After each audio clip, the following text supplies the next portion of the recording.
Yeah, so you guys can check them out on the web at LockNLube.com. Super happy with the LockNFlate. The only place I could see this being an issue is you got a really tight area, like say on a motorcycle tire. I know they sell some adapters for like dual wheels and stuff like that.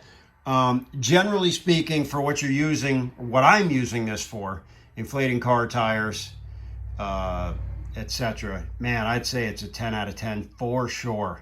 I'm super happy with this thing, and this is probably the best tire inflator end I have ever purchased. That's it. Highly endorsed by Smitty. All right, people, check them out, LockNLube.com. I'm Smitty. I am out. Well, if one is fun, surely then two is more funner. I don't know.